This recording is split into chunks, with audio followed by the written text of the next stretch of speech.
चौधरी साहब, ये नैब के हवाले से, क्योंकि आप तो अच्छे तरीके से कोर्ट सिस्टम को समझते हैं, क्या प्रेशर होगा कि उनको आके प्रेस कॉन्फ्रेंस पड़ी, किस तरफ इशारा करें वो? पहली बात तो ये है कि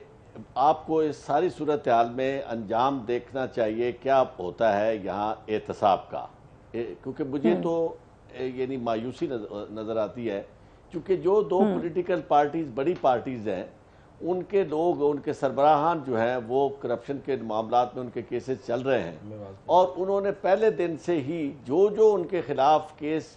चलाता रहा है, चाहे वो सुप्रीम कोर्ट थी चाहे वो नैब है, उसको उन्होंने निशाने पे रखा है। और उन्होंने जाहिर है कि जिसके खिलाफ आप केस बनाएंगे, जो करप्शन का इल्ज़ाम होगा, और ख़ास तौर पे वो पॉलिटिकल लीडर भी हो, इतना बड़ा लीडर हो, तो वो कैसे छोड़ेगा। तो उसका तरीक़ेकार, उसकी स्ट्रेटजी तय की जाती है पहले, मतलब वरना तो किसी के पास, इनके पास कोई जवाब नहीं है। ये जो करप्शन के इल्ज़ामात हैं, कोई इस के कहाँ से वो पैसा आ रहा है और क्यों पाकिस्तान के ये दो कैसे चौधरी साहब, हम कैसे कह सकते हैं कोई जवाब नहीं है जब कोर्ट से फिर रिलीफ भी मिल रहा है, तो हम कैसे कह रहे हैं? और अगर जवाब नहीं है तो फिर उनके खिलाफ एक्शन करें। उसका जवाब देता हूँ, थोड़ी सी इजाजत दे दे। बात यह है कि पहली बात तो सिर्फ बेल एप्लीकेशन के मंजूर हो जाने से या किसी को बेल ग्रांट हो जाने को यहाँ ये रख लिया गया है कि लो जी हम कामयाब हो गए, उसी वक्त अपना निशान विक्ट्री का बनाते हैं। दूसरी बात यह है कि यहाँ आप अगर चेयरमैन को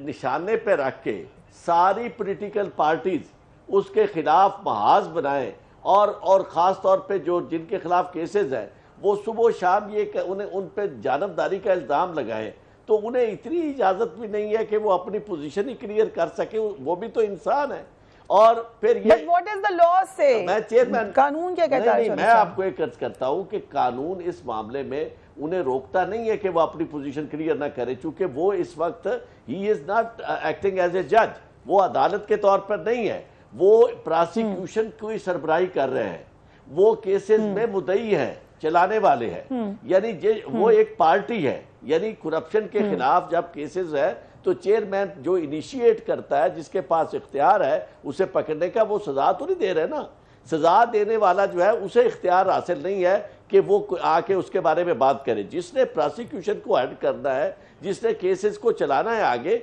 अगर वो ये कहता है कि जनाब ये देखिए मेरे साथ तावन नहीं हो रहा, आपके इन कवानीन के एहतराम में, आइन के एहतराम में मैं तो इन्हें पकड़ ही नहीं सकता, जो आते हैं वो तफ्तीश में शामिल नहीं होते, केसेस कंक्लूड ना होने की वजह बयान करना, मैं नहीं समझता कि इसमें किसी तरह की भी कोई आइन की खिलाफ वर्जी हो, किसी ज़ाब्ता अखलाक की खिलाफ वर्जी हो।